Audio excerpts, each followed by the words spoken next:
안녕하세요. 이코노미스트 홍춘욱입니다. 2020년 전망 특집의 네 번째 시간이 되겠습니다. 2020년 전망에 대해서 이야기를 하다 보니까 한 가지 의문이 제기되시는 분들이 많을 것 같아요.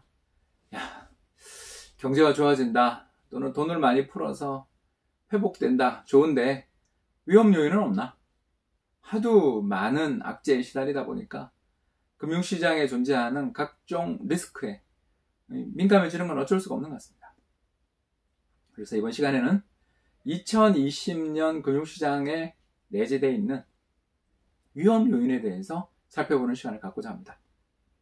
금융시장에서 가장 큰 절박한 무시무시한 위험은 바로 미국이 경기 불황에 접어드는 것입니다. 2000년이라든가 2008년 같은 경우, 또 나가서 그 이전에 1990년대 초반에 있었던 경기 침체 국면은 우리 같은 수출로 먹고 사는 나라 입장에서 볼 때 일대 재앙으로 작용했던 기억들이 선명합니다. 대표적인 경우가 2000년 아니겠어요? 미국 정보통신 거품이 붕괴되는 순간 우리나라 코스닥 지수가 10분의 1 토막나고, 또 2008년 글로벌 금융위기 때 우리나라를 비롯한 전 세계 주식시장이 같이 녹아버렸던 것 잊을 수가 없습니다. 그래서 2020년 미국 경기가 불황으로 접어들 가능성은 없는가 살펴보겠습니다. 먼저 첫 번째 그림은 블룸버그에서 집계를 하고 있는 불황 확률, 어떻게 표현해야 될지 모르겠습니다. 향후 12개월 동안에 미국 경제가 불황에 접어들 확률을 측정한 것이라고 할 수 있는데, 여러 가지 통계를 얻는 것 같습니다. 아무튼 간에 그림의 끝부분을 살펴보시면 2018년 한때 불황에 대한 공포가 없음했습니다만 2019년 들어서서는 불황에 대한 위험들, 불황에 대한 걱정이 많이 완화된 것을 발견할 수가 있습니다. 왜 이렇게 불황에 대한 공포가 진정되었는가? 그걸 가장 잘 보여주는 것이 바로 미국의 장단기 금리차가 되겠습니다. 그림 한번 보시죠. 그림을 보시면 미국의 10년 만기 국고 금리에서 3개월 만기 국고를 뺀 장단기 금리차가 표시되어 있습니다. 즉 장기 금리에서 단기 금리를 차감한 것인데, 이게 마이너스를 갈 때, 다시 말해서 장단기 금리차가 역전될 때, 장단기 금리 역전 현상이 벌어지게 될 때 그 뒤 불황이 출현할 가능성이 상당히 높았다라고 볼 수 있겠는데요. 최근 들어서서 다행스럽게도 미국의 장단기 금리차가 일시적으로 마이너스를 갔다가 이후에 플러스로 돌아섰다라는 걸 볼 수 있습니다. 왜 이렇게 장단기 금리차에 대해서 우리가 관심이 많은가? 결국 장단기 금리 역전될 때 경제 주체들이 예민하게 반응하기 때문이다라고 말씀을 드릴 수 있는데요. 그림 한번 보시죠. 그림은 빨간 선은 미국의 장단기 금리차가 되겠고요. 그리고 파란 선은 미국 은행들의 대출 태도 강화 정도를 측정한 것입니다. 파란색 선이 올라간다라는 것은 은행 대출 담당자들이 지난번보다, 이전보다 더 강화된 대출 심사를 하고 있다는 뜻으로 볼 수 있겠어요. 따라서 파란 선이 상승하게 될 때 그 뒤에 경제에 문제가 생기게 됩니다. 그런데 미국 장단기 금리가 마이너스를 기록할 때 빨간 선이 마이너스 영역으로 접어든 다음에 미국 은행들의 대출 태도가 강화되는 것, 대출 심사가 강화되는 것을 발견할 수 있습니다. 결국 이런 일이 벌어지는 이유는 미국의 장단기 금리가 역전될 때 경제 주체들 입장에서는 불황에 대한 공포가 높아지고, 또 은행 입장에서는 앞으로 우리가 기대할 수 있는 이자 마진이 줄어드니 보다 보수적으로 심사하자, 이런 생각들이 부각된다고 볼 수 있죠. 다음 그림 한번 보시면 좋을 것 같습니다. 다음 그림은 파란 선으로 표시되어 있는 것은 미국 은행들의 대출 태도 강화 정도를 보여주고 있고요.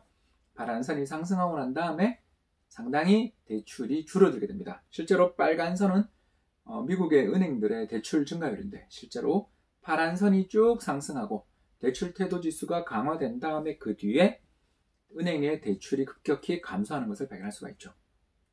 이런 점에서 본다면 최근 들어서서 미국 은행권의 대출 태도가 과거보다는 다소 강화됐지만, 그래봐야 과거 역사적 평균 수준에 비해서는 여전히 온건한 혹은 여유 있는 완화적인 대출 태도를 보이고 있고, 이 덕에 미국 은행권의 돈이 지금 신나게 풀려가고 있다.